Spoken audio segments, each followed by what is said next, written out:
and welcome back to my film and TV channel. Hope you're all staying safe. And we're going to have a look at a biographical drama today, and as I'm recording this, it's all hell letting loose around the Middle East, Israel, of course, the Gaza Strip, etc. So this isn't to do with that, but obviously it's going back in history, and it's obviously about the Israeli conflict at the time.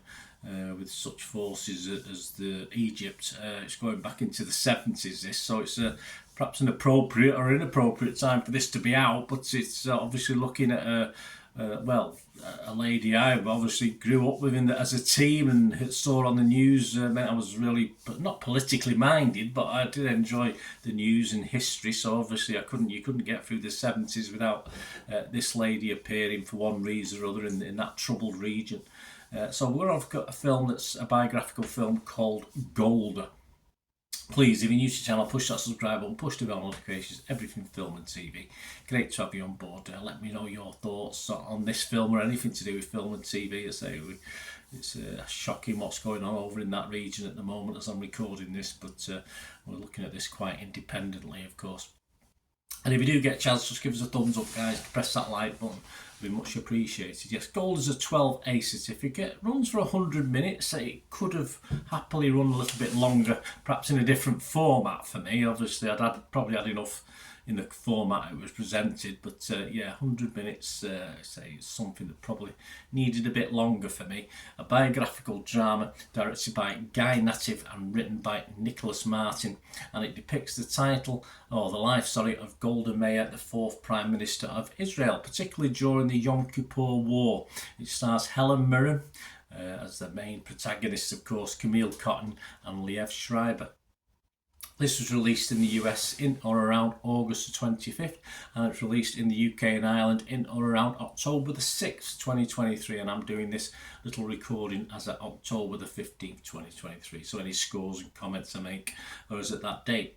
So what are the critics thinking? Well, Rotten Tomatoes is thinking 53% positivity for this, so that's not great. 115 critics, but it does get an average rating of just under 6, 5.8 out of 10, so just below that little watchable score I like to see. So not overly impressed, but there's more fresh than rotten. There was 60 fresh and 55 rotten, and the consensus reads: Helen Mirren is typically masterful in the title role, I can't argue with that, but Golda never amounts to much more than a passable history lesson presented in largely underwhelming biopic form. Yeah, I'll comment on that, of course, in my little thoughts.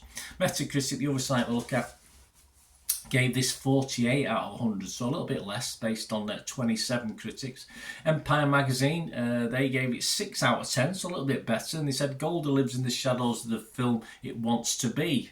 I can't disagree. Again, I'll say more in my little judgment in a minute, but Mirren's warm performance and the claustrophobia of it all makes it linger regardless. Yes, I'd have to agree with Empire's comments there, but a little bit down their total film. We've got them, it was actually in this one I've got in the background there, the review for this. I only give it 2 out of 5 and said, recalling Mirren's earlier war room drama Eye in the Sky, albeit without the same nervy tension, this is a plodding affair and never really gets off the ground.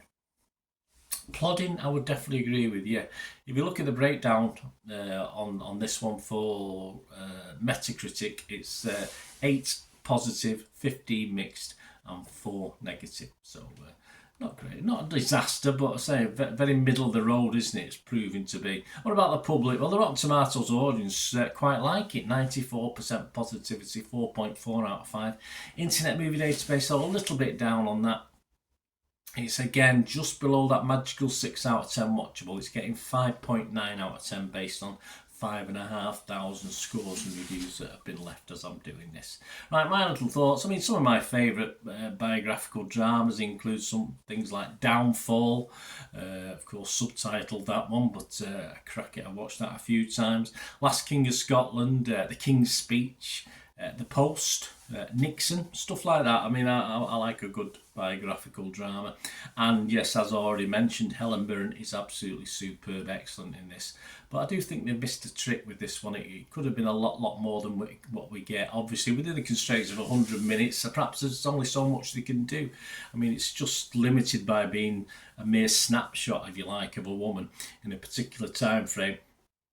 No, that's the title of the film. That's what it's about. It does leave us with too many questions and turn as hinted at before into just someone's interpretation of an event as a chapter, just a mere chapter in a numerous chapters in the history book.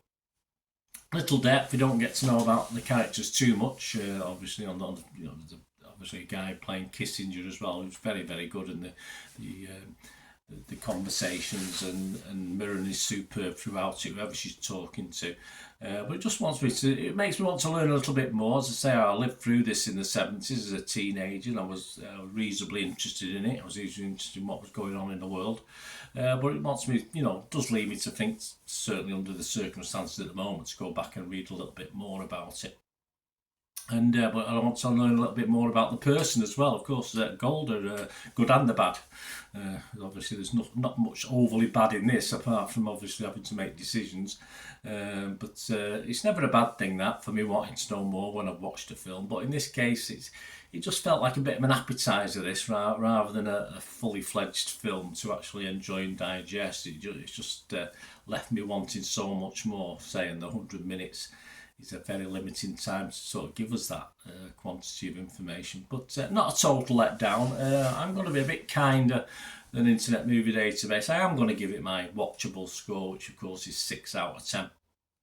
Because even for the Helen Mirren representation, they're superb. Just watch it for Helen Mirren and say whatever your political aspects, feelings are, etc., etc. As a film, as entertainment, it's informative, but as I said, just not quite as informative as perhaps the subject matter needs to be. But yeah, I give it a 6 out of 10. Of course, Rotten Tomatoes, I give it a fresh, and of course, Metacritic, I'd have to give it a positive as well. So I'm a little bit better on it than most of the critics, but and some of the public. So let me know what you think, guys. Anyway, if you get to watch this, it'd be great to hear from you. Let me hear your thoughts, etc. And what some of your favourite biographical dramas. Let me know what they are as well. Just sort of to go. There's many more I didn't mention, but just let us know what your favourites are. It'd be great to hear from you. So we meet again. Last one thing, don't I? Please stay safe, everyone. Bye for now.